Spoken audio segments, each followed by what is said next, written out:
If your anxiety feels like a tight band around your chest or a lump in your throat, like you can't get a full breath, like something terrible is about to happen, but you can't think your way out of it, this video is for you. I'm a therapist, and today I'm going to show you why anxiety and panic get stuck in your chest and your throat, and a simple structured body-based protocol to release it. Not to suppress it or to outthink it, actually to release it. Trying to think your way out of anxiety doesn't work because anxiety and panic aren't primarily a thinking problem. Thoughts can contribute, but anxiety is a mobilization problem. When anxiety rises, your nervous system prepares you to run and to fight and to yell and to protect. But in modern life, you usually don't do any of those things. So the energy rises and then it gets trapped. But where? Chest bracing, throat, inhibited expression. It's mobilization with nowhere to go. And that's why it feels like I'm about to explode, or I can't breathe, or I need this to stop. So the solution may not be to relax harder. It's to help your nervous system complete what it started safely and gradually. A calm, balanced state doesn't come through force or suppression. It happens through oscillation. That's why we use something called pendulation. Pendulation means that we move back and forth between activation and regulation. You don't dive into the panic and you don't avoid it. You move in small waves, and that rhythm restores flexibility, and flexibility is regulation. I'm going to walk you through this exactly as I would use it in a session, in 4 simple steps. This is not a quick hack. This is nervous system retraining. Step 1 is to anchor below the panic. Before you touch and bring into attention your chest or your throat, create a mind-body anchor lower. Bring your attention to somewhere more neutral or stable, where the sensations are not so intense or overwhelming. So do this with me. Press your feet gently into the floor. Increase the pressure about 10%. Feel your calves and your thighs. Even draw attention to your knees or thighs by gently placing your hands and noticing the neutral sensation of your own touch. You don't need to change your breathing, just notice your legs and stay there for 20 seconds. This widens your window. And then step 2 is microdosing the chest.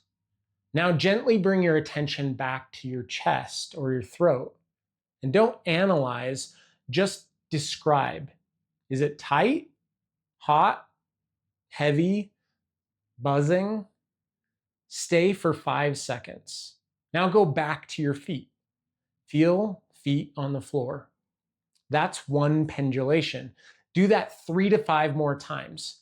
If you need to pause the video until you're ready to move on to the next step, you're teaching your nervous system, this rises and it falls, and I'm okay through it all.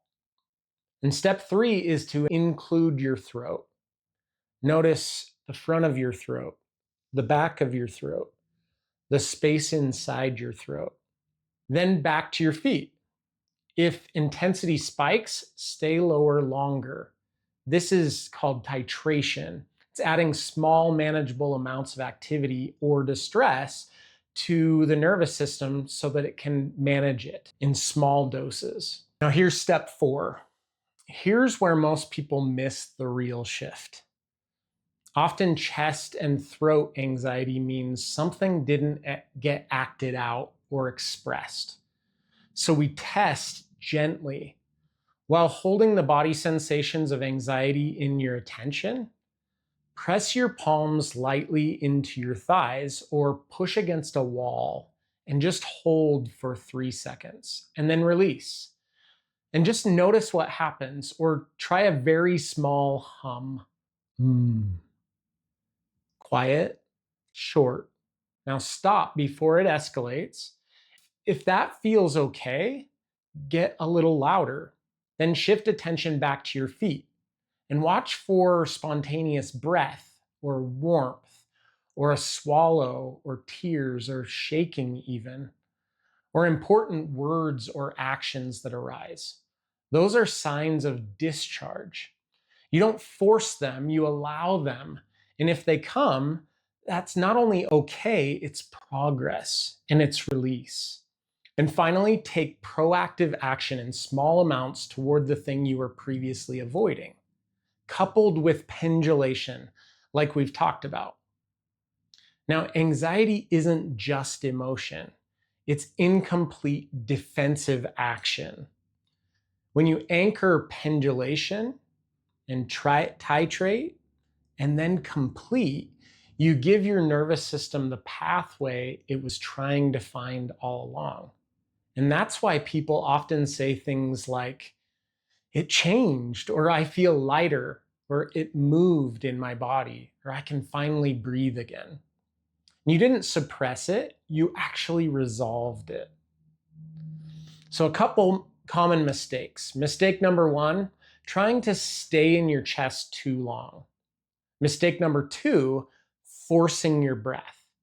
And mistake number 3, trying to get rid of anxiety altogether. This is not about elimination, it's about integration. Anxiety and panic are proof your nervous system is trying to protect you. Your body is not your enemy. It just needs completion and rhythm and a feeling of safety. If this helped you, comment chest or throat below so I know what shows up for you. If you want more practical, principle-based mental health tools grounded in both research and real-life clinical work, subscribe to Principled Therapy. And remember, you don't overcome panic by overpowering it. You resolve it by guiding your nervous system through it. I'll see you next week.